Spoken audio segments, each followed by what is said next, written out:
Hello, everyone, and welcome to this week's episode of Ossu Otaku, your weekly anime podcast about a specific anime.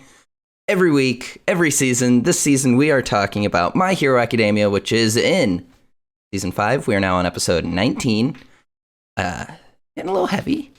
We didn't have anything last week because, Olympics and delays, but we're back, and back joining me, as always, as per usual, is Cassidy. Cassidy, how are you? I just hit my glasses, but yes, I'm good. Jake, how are you?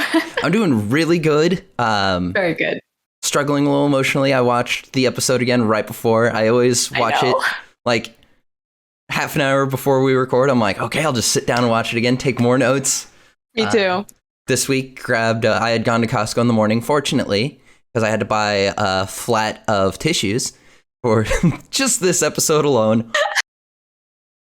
I don't know. I knew it. I knew we were going to talk about how emotional it was. It was so... Oh my gosh. And I just would like to apologize to our viewers and our listeners. I got that whole skip episode week completely wrong. I thought it was going to be this week, but it wasn't. So I read something that had false information. Same though. I read the same thing. Yeah. But we're back and better than ever and super excited to continue talking about My Hero. We only have like 5 or 6 episodes left until the season's over. So I don't want to talk about it. I'm not ready for it to be done. Me neither. Yeah, we've been going since March, and which is crazy, like the end of March. It's crazy.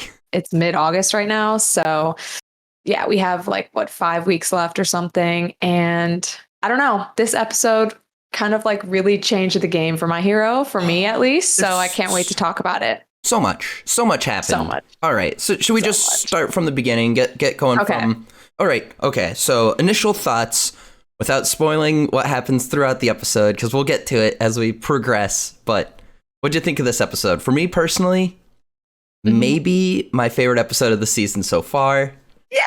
I know we say that every week, it feels like, but seriously, this was untouchable.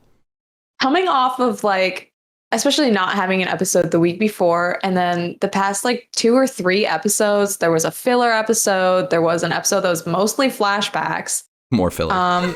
Yeah, pretty much.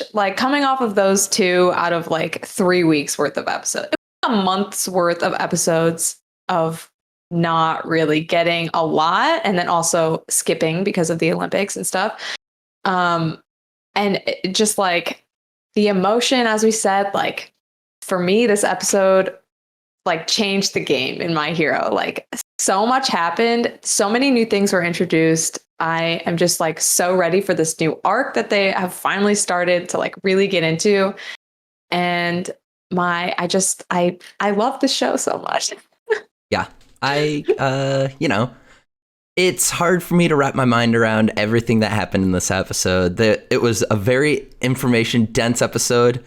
Definite lack of action, physical action, which is really totally fine. Yeah. But I was not I knew based on the preview for this episode it was going to be a little heavy, but it hit me like a truck. Yeah, your prediction was right, Jake. I'm pretty sure you called who the blue-haired kid was going to be in our last recording when we last saw each other. So props to you for that. Thank you.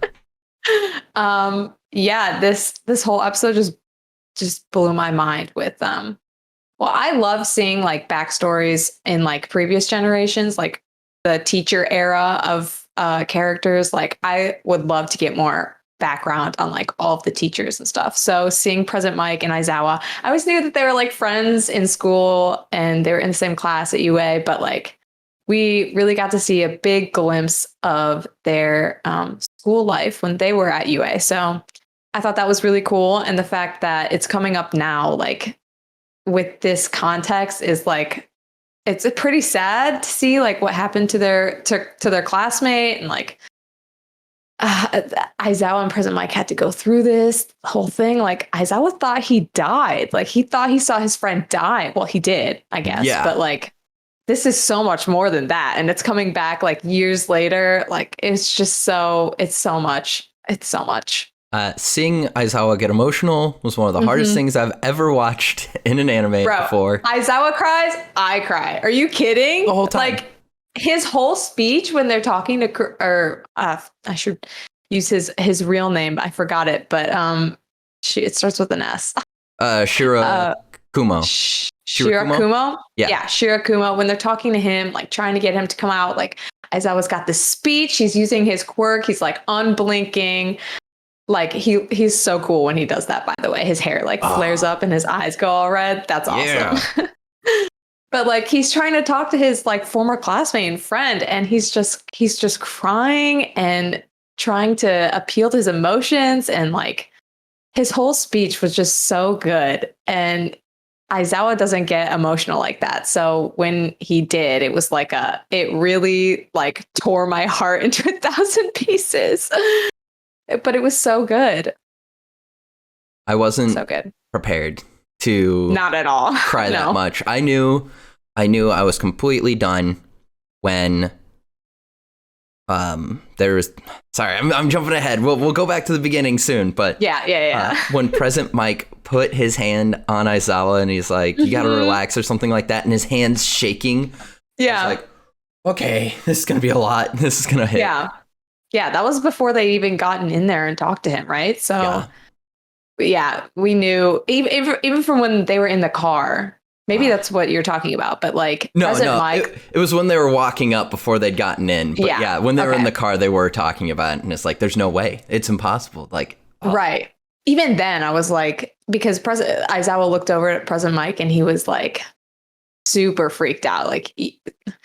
He was like sweating and his little mustache was twitching. Little mustache. And because President Mike, again, he's also like a super cheerful, like very happy all the time kind of person. So to see him like in distress like that and just trying to help out Aizawa as he's like also coming with these emotions, they get to see their childhood friend. Like it was just a lot. And from the car scene, I knew that it was going to be like a terrible reunion of sorts. Yeah, it was going to completely wreck me. Very emotional, yeah. But before we could get emotionally scarred, we got to see like the kids interact with each other a little bit. We got to see Class A, 1A again. Oh, they're finally back together. When they cut to Ida, missed him so much. I miss these characters so much. I feel like we haven't seen them in so long. And we took for granted the training arc. Yes. When we got to see all of them like every week in every episode. But I miss them. We got to see the girls in the locker room, of course. They were talking about Ochako's little fell out of her helmet. Yeah, her gauntlets and her new outfit. Like, so much to catch up on. And her gift. Yes, her gift. Yes, double down. Oh man. Oh yeah. But like, okay, like, shipping is dumb, but also fucking fantastic. But right. How could you not ship those two together? They're like the purest of heart, like characters. I know. They really are. They're so cute. They're so like timid too, especially towards each other. And that was just a really cute scene. Like she was so embarrassed. She tried so hard to like hide the doll after it fell. And like Mina was like all excited because she knew what was going on. Yo, that animation when she went to grab the doll was so good. She's like, she's so cool. Like, so fast on her feet. That was like the best action animation we got in the whole episode. Yeah. But there was some really good animation in this episode, I have to say. There was a lot. Fuck. Yeah. I don't even know what you call. But like when President Mike and Aizawa were walking in to go talk to Kurogiri, and the police guy was walking in front of them, and they did like that pan up from the ground. I don't even know what you call that in like animation, but that was cool. They did that like twice. That was super cinematic. You love to see it. Yeah. And yeah, just the animation with like all the smoke Oh of yeah. like from Kurogiri, like it was pretty cool. It definitely added to the the intensity of like this episode, I Yeah. think. 100%. And So that speaking was of, awesome. I was gonna say, speaking of, before we move past the kids, I love that someone made a joke about Ida being like more calm, like less Yeah. intense, and then, Yeah. but then his lower half was like flying around while he was like standing there. Yeah. Like, what the fuck was that though? Right, and then they were like, he's like a bicycle, and then someone made a joke. He's like, he's literally like got his own engines. He's like a He motorcycle. literally has engines. Yeah.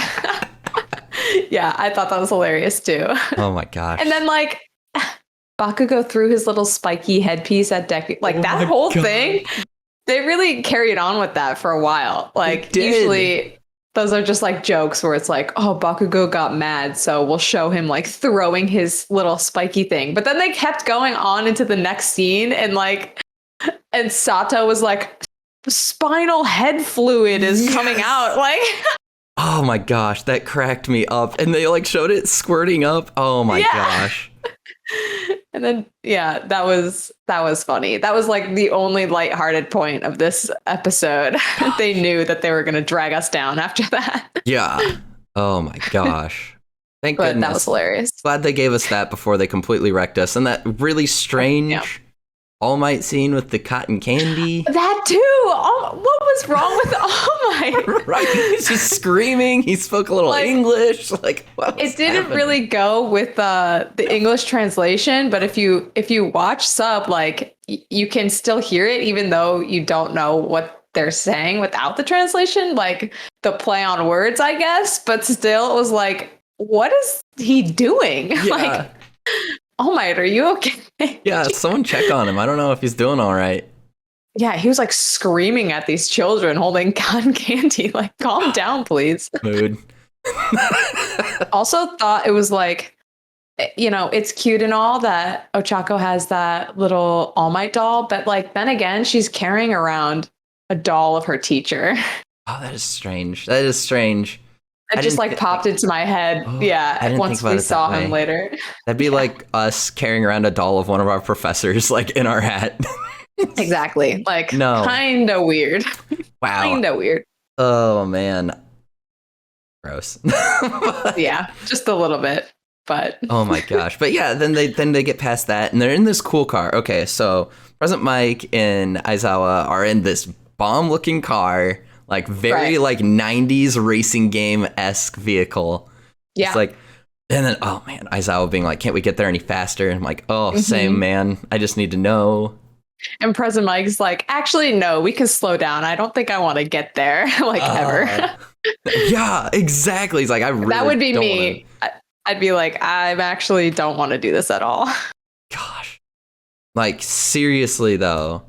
Yeah. And then they meet with Gran Torino. Is this the first time we've really seen him much this season? I think so. Well, I think he was at the training between class A Oh, and B, yeah. but like barely. Again, he was like barely in He's like watching. one or two episodes. Yeah, he's just watching. But then yeah, they get briefed on, I guess, like what nomus are and how they have found out that nomus are like they can be like altered people with quirks that have like already died, which is why they think that Ugh. this Kurogiri is their old classmate. So they kind of go into talking about that, which when I heard that, I knew that like my hero was kind of becoming like, I want to say becoming a different show. It's obviously the same show progressing in like a whole different direction than what I thought, which is great. Like Yes. I love that. 100%. But like that's the moment where I was like, oh, so Kurogiri is an old classmate of Aizawa and President Mike. Like, okay, this is like a new show to me. Like Yup. anything can happen now. Like all these nomus that we think might be part of the Meta Liberation Army, like whole like army that we're supposed to be fighting in 4 months or whatever it is. Like those are all, it's kind of like when you figure out when you're watching like Full Metal Alchemist, because I recently finished that show. When you find out, spoilers, that Philosopher's Stones are made out of like human lives and souls. It's kind of like that. When you figure that out, it kind of changes the whole game. So like if they're fighting this Nomu army in a couple of months, they'll know that they're fighting against like people who have died that could have been their family members or friends, like people that they've seen before on the street. Like this changes so much, and they kind of just threw that in there in this episode. That's like I've seen so many fan theories about that flying Nomu from what was it? Was that the second season or third season? Regardless, not Hood Nomu, just the one that was like one of them that was flying around. There's a lot of speculation that Winged Nomu. There we go. There's speculation that Nomu was actually the wing kid, like Bakugo's friend from when they were kids. Oh no! Yeah. Oh man. I remember him perfectly. The second that you said that, the wing kid.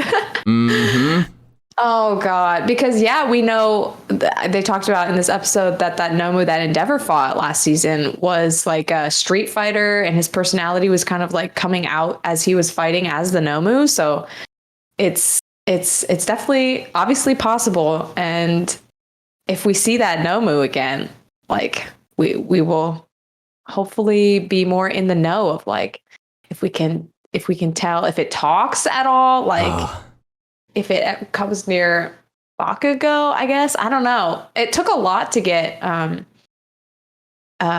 Shirakumo to like come out of Kurogiri, like talking with his old classmates that he was good friends with. So I don't think it'll ever be something that's like you see a Nomu and it recognizes you, like like that. Gran Torino specifically pointed out that they have like no mind or heart. Yeah, like it's completely altered. They have multiple quirks due to like All for One, and they changed their mind, body, and soul. Like they're not there anymore, which is what made this like whole process of Aizawa and Present Mic coming here a lot more emotional, obviously, because their friend like came out and like started talking to them a little bit before he like shut down. So what did he say though? Hospital, baby. And then what do we cut to? The hospital. Oh man. But that whole conversation between it was mostly Aizawa and Kurogiri. Like Present Mic obviously stepped in. I was a little nervous. Obviously Present Mic is well in control of his quirk, but I was worried that he was going to get too into it and maybe blast through that glass.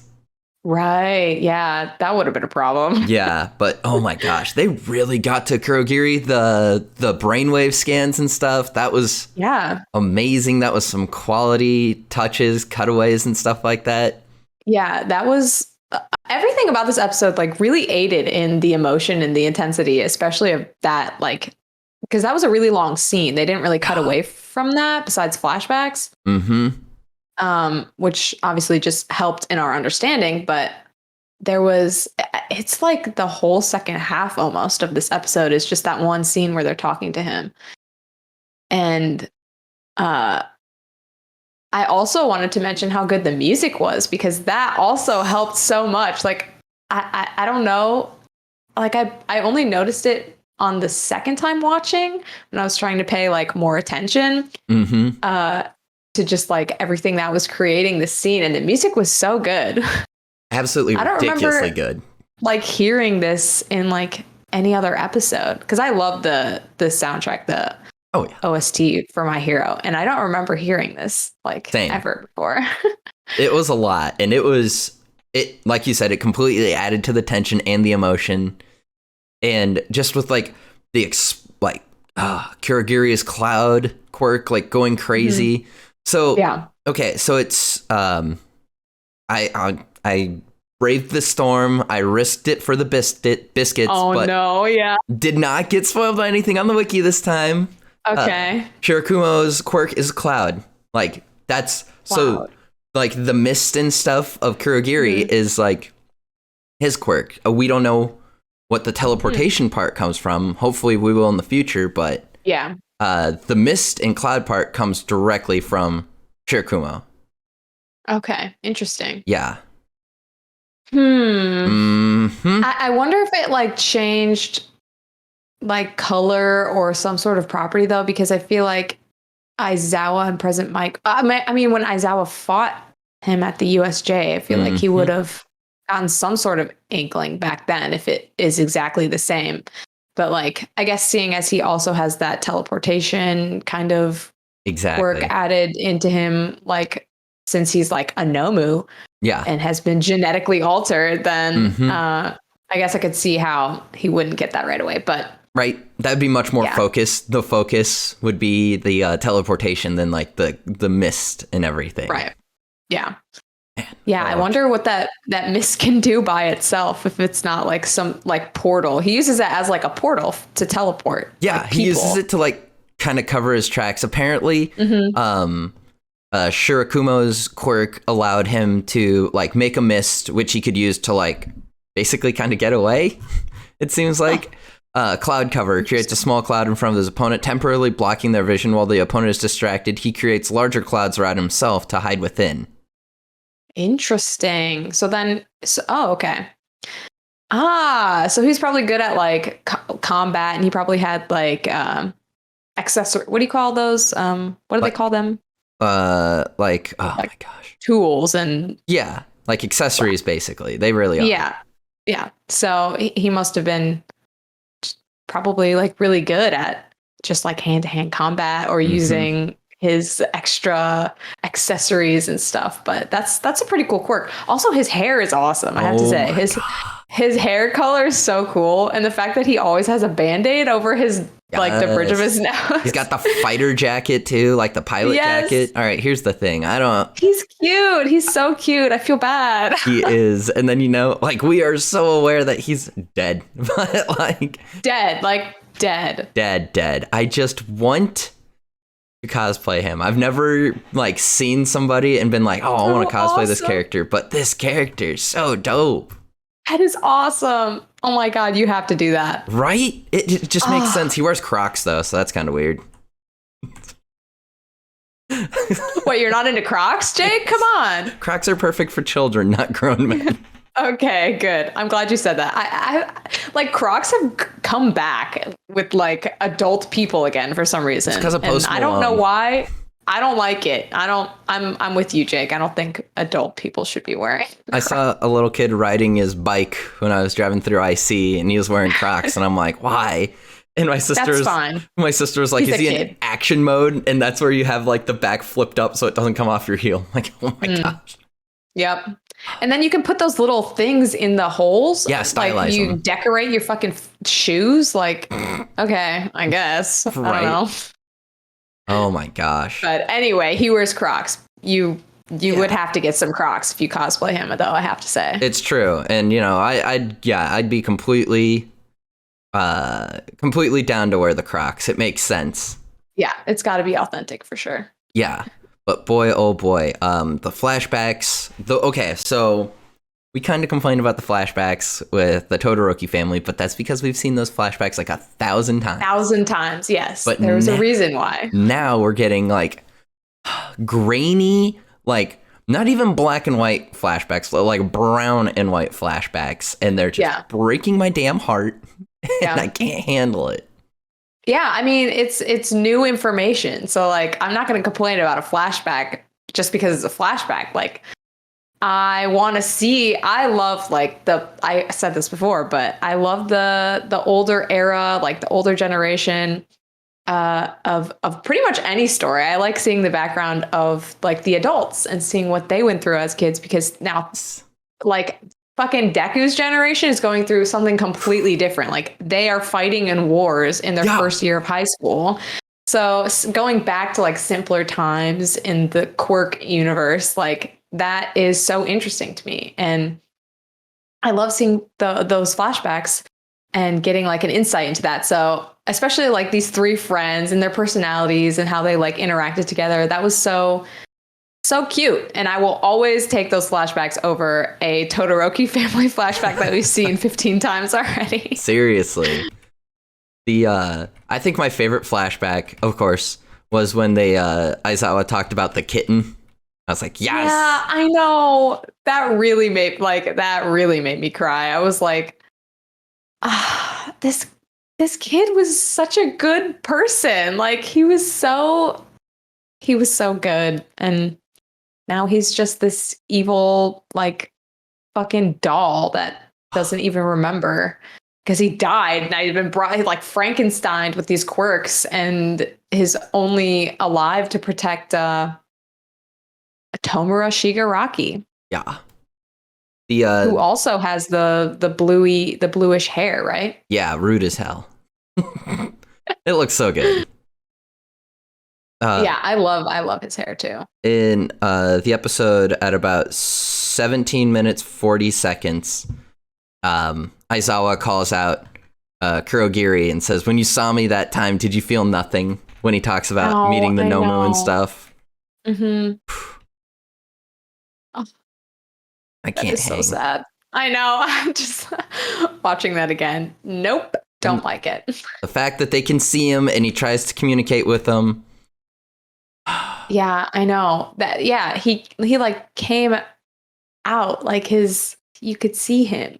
And he was trying to say Aizawa's like his first name, like and then he said hospital. Ugh. And there's just like there's so much going on.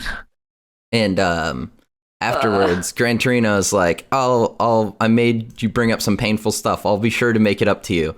I'm interested to see what that'll mean. Yeah. I definitely was curious about that too when I first watched that. Like okay, old man. Yeah, Sure. exactly. All right, old man. What's your plan? Can't wait to see that. But yeah. And then if we continue through the episode, All for One was talking about like how like UA is just like breeding grounds for his plan, his project, his Nomus. Like I had never thought of that before. And God, the fact that a kid died on the job, like while he was going to UA, excuse me, voice crack. I'm feeling it. Like, and then they just took his body and like created this. It's just like so awful to think about. Yeah. And then his old friend had to go see him. This is just terrible. So much. It's too much. The more I think about it, yeah. And just to think that this has probably happened but like multiple times before. Like All for One is saying this is kind of like a tried and true formula that they've come up with to create these Nomus that have great quirks. Yeah. I mean, it's just awful. We see not to completely disregard what happens with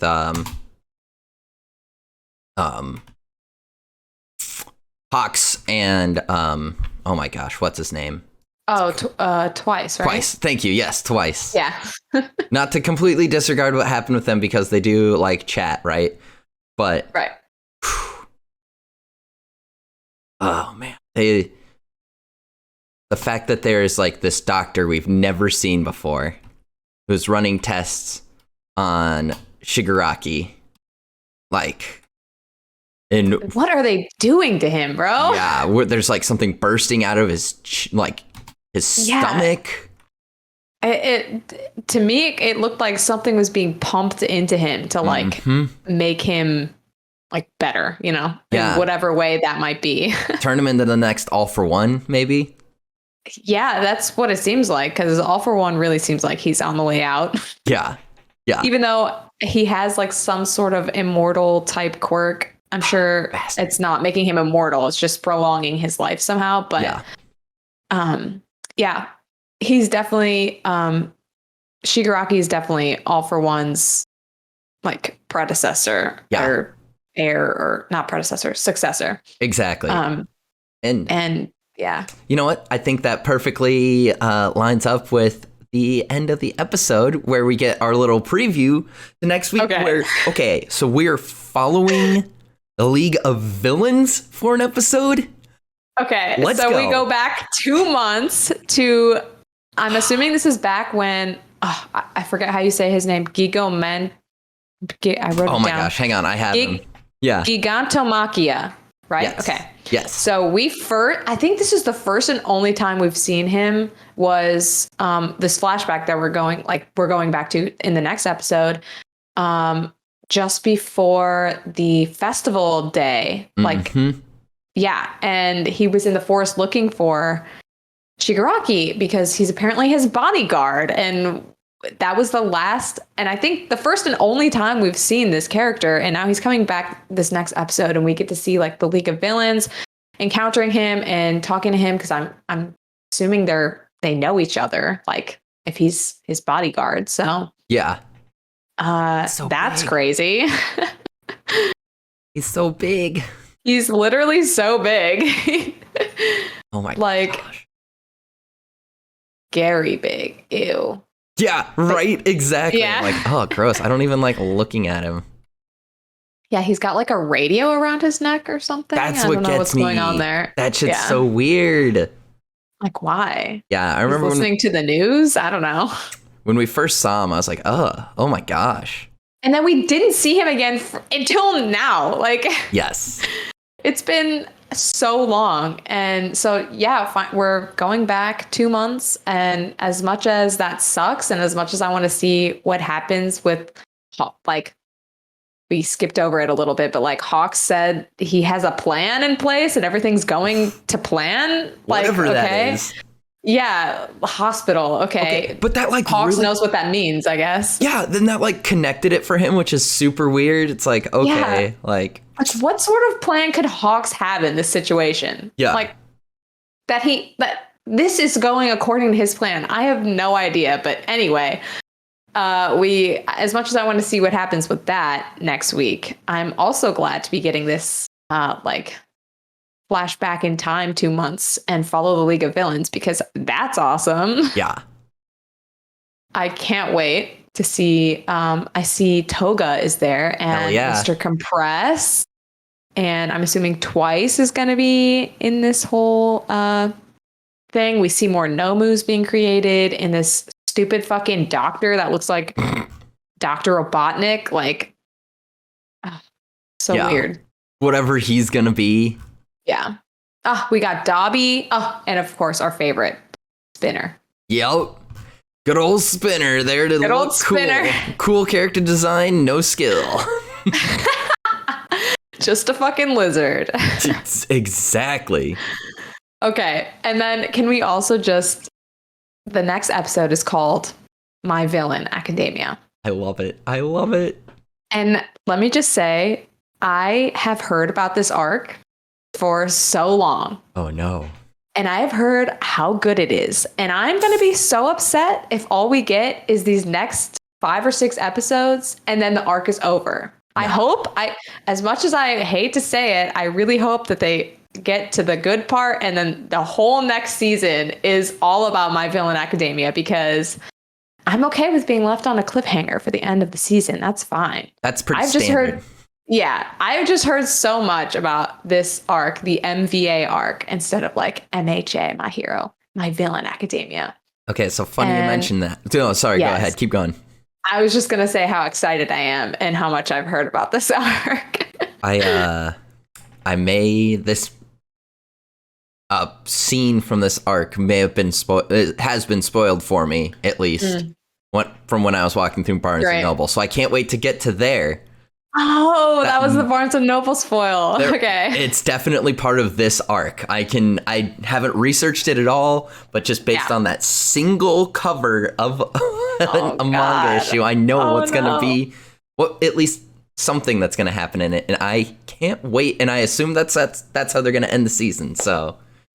Really? Oh, yeah. I can't wait. Okay. So you definitely have to mention it when it comes up in an episode. Then. 100%. For sure. I need to know what this is that you got spoiled. I'm going to need the whole story of how it happened too, but it's going to kill me. I'm so excited. And I know. I keep expecting it's going to be the next episode and it's not. So I'm just like, gosh, I hope it happens before this season's done.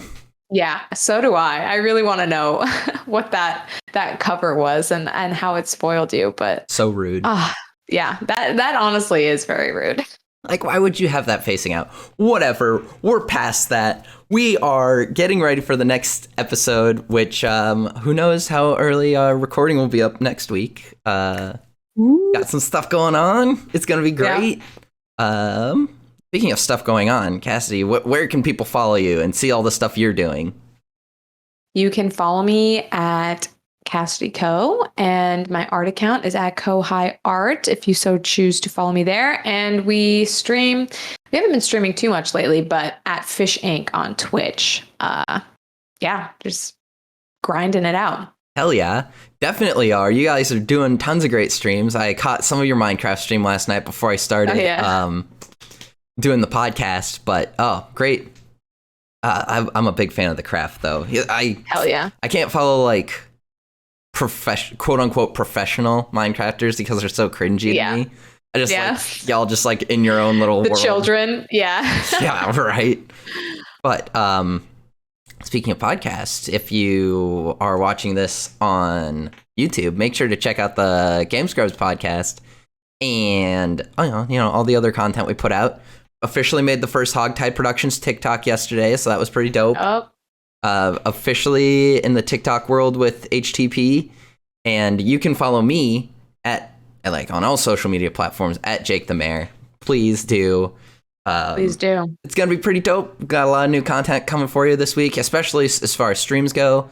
Thanks for watching. Yeah. If you're listening to it, thanks for listening. And be safe out there. Please, for the love of God, just get the vaccine. Yeah, please. Please. Please. Free and easy. Come on. Thanks, everyone. We'll catch you all next week. See ya.